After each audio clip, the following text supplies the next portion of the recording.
Halo semuanya, selamat datang kembali di channel ini. Jumpa lagi dengan saya Vicky Himpong. Semoga kalian semuanya selalu dalam keadaan yang sehat. Ada berita-berita yang menarik yang sudah saya rangkum untuk memberikan kalian semua informasi-informasi terupdate. Ada berita yang menarik. Kita akan segera bahas video yang pertama. 12.000 mahasiswa terancam putus kuliah karena KJMU dicabut. Saya sebagai rakyat sangat setuju. Buat apa? Buat apa memberi makan para badut partai yang haus kekuasaan? Lebih baik uangnya buat rakyat yang lebih membutuhkan. Rasain, syukurin.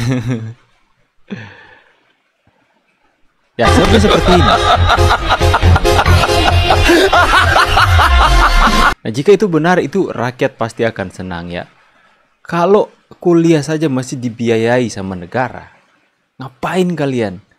Demi 40.000 yang dimana itu hanya untuk makan sehari, kalian mau lepaskan, korbankan apa yang sudah diberikan oleh pemerintah yang dimana akan membiayai kalian sepanjang kuliah kalian. Cabut aja, biar aja putus kuliah supaya mereka jadi pengangguran. Bersiap-siap, Rin. Pemerintah saat ini sedang menyiapkan undang-undang untuk hukuman mati yang nantinya akan benar-benar direalisasikan di tahun 2026. Pokoknya yang sesuai dengan kriteria undang-undang ini akan terkena hukuman mati. Emang harus diterapkan sih ini? Mulai kebongkar semua kan kasus korupsi? Iya, bener banget. Dan akan berlaku efektif di 2026 nanti. Dan ini disampaikan langsung oleh Menko Bidang Hukum, HAM, Imigrasi, dan Pemasyarakatan, yaitu Pak Yusril Iza Mahendra. Beliau mengatakan bahwa undang-undang yang akan direalisasikan adalah pembaruan dari KUHP. Pada intinya, para tersangka yang dijatuhi hukuman mati akan mendapatkan masa percobaan selama 10 tahun agar dilihat menyesali perbuatannya atau tidak. Ini tergolong baru kalau di Indonesia, teman-teman. Emang sebelumnya seperti apa hukuman mati itu? Nah, kalau sebelumnya hukuman mati itu dilaksanakan tanpa masa percobaan. Kalau sudah terpidana pasti langsung dihukum mati. Nah, tapi untuk undang-undang yang terbaru ini istilahnya dikasih masa bertobat atau pidana mati bersyarat. Jadi ada masa percobaan selama 10 tahun. Gimana menurut kamu, teman-teman? Apakah hukuman seperti ini akan efektif? Bersiap. Ya, mereka kan munafik lah, mereka akan pura-pura bertobat. Langsung aja. Kenapa presiden nggak boleh bilang dablek? Dablek itu monyet-monyet, maling-maling itu dablek.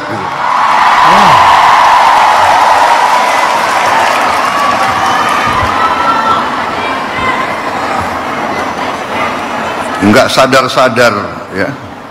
Tapi percayalah, kami tidak akan ragu-ragu.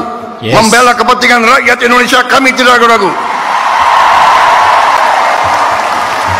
Saya katakan, saya siap mati untuk bangsa dan rakyat Indonesia. Tidak ada yang kebal hukum di Republik ini. Di bawah Presiden Republik Indonesia Prabowo Subianto, Gibran dengan semua kabinet, tidak ada yang kebal hukum. Wassalamualaikum warahmatullahi. Aku merinding dengar tuh Rocky Gerung. Nggak ada yang kebal hukum. Kalau ada yang melakukan kesalahan, kalau ada yang melakukan tindakan yang melanggar undang-undang, langsung ditindak hukum.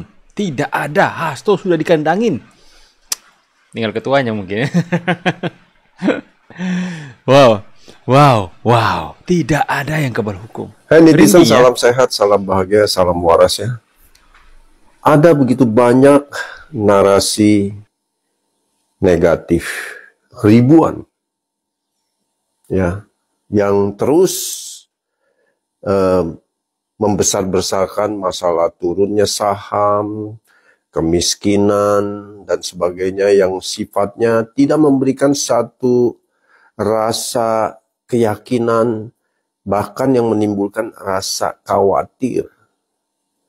Sementara ada lagi narasi-narasi yang termasuk saya suka buat konten, adalah narasi yang positif.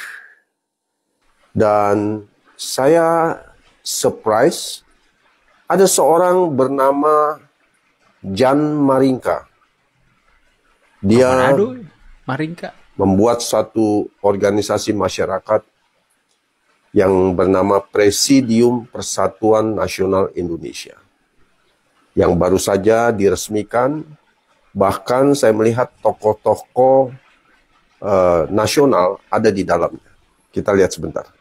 Saudara, Presidium Persatuan Nusantara Indonesia (PNI) resmi mengukuhkan kepengurusan dan mendeklarasikan diri sebagai organisasi kemasyarakatan.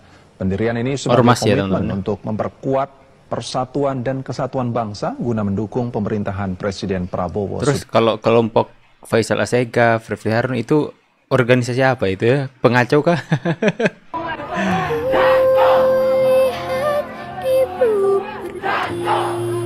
Sedih ya teman-teman ya. Boleh nggak Pak, kita yang sayang sama Bapak melawan mereka? Sedih dengarnya Pak. Ya, Pak Prabowo dimaki-maki teman-teman. Pak Prabowo dicaci maki sama mahasiswa kurang ngajar ini teman-teman.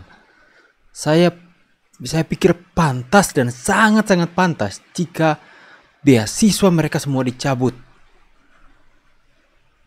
Cabut aja Pak, itu kurang ngajar ini. Boleh nggak Pak, kita yang sayang sama Bapak itu marah? Bolehkah? Semoga Presiden Prabowo selalu sehat dan bahagia, itu kata netizen.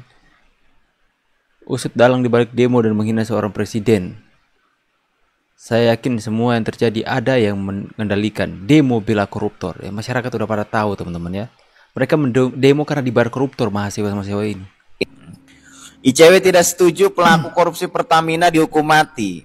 Ketika saya melihat artikel ini ICW dan membacanya, lagi. cukup ICW itu kaget. apa sih? Katanya ya cukup dimiskinkan saja karena kalau dihukum mati melanggar hak asasi manusia. Ini ICW kemarin pernah juga mengkritik Jokowi ketika masuk nominasi OCC Arfi ya. Terus dia kata penelitinya itu kena doxing, lapor ke polisi. Sekarang nih ada pemerintah mau tegas dalam menegakkan hukum, tiba-tiba dibilangnya melanggar HAM katanya. Gak boleh. Aduh, gimana ini? ICW, Indonesian Corruption Watch. Ini kenapa Anda mempunyai nalar seperti ini? Saya tanya, ya. Ya, karena mereka itu Indonesia Corruption Watch tapi membela korupsi. Mahasiswa bergerak persis seperti di era Gus Dur. Mungkinkah parpol di belakangnya?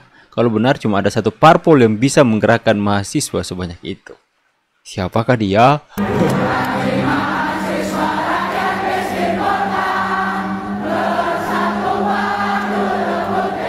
Apalagi ya?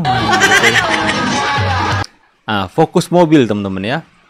Ini waktu di bawah ini saya jelaskan dulu demo mahasiswa ya teman-teman ya. Yang di atas demo kader-kader PDIP, demo tuntut Hasto.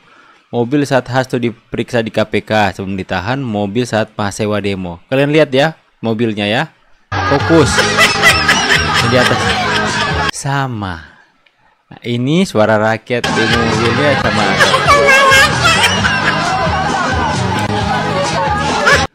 Jelas tidak teman-teman? Jelas. Siapa di balik mereka? Jelas. Wow.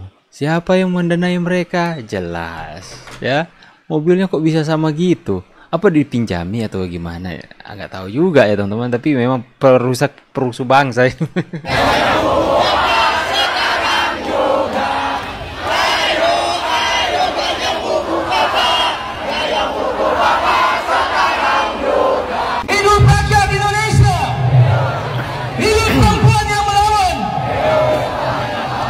Ya, sudah semakin jelas kan teman-teman ya, bahwa mahasiswa yang turun hari ini itu adalah anak buah Rizik Syihab dan yang lain sebagian besar.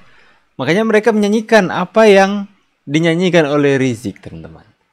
Wow, ngeri ya. Kaum 16% berisik banget.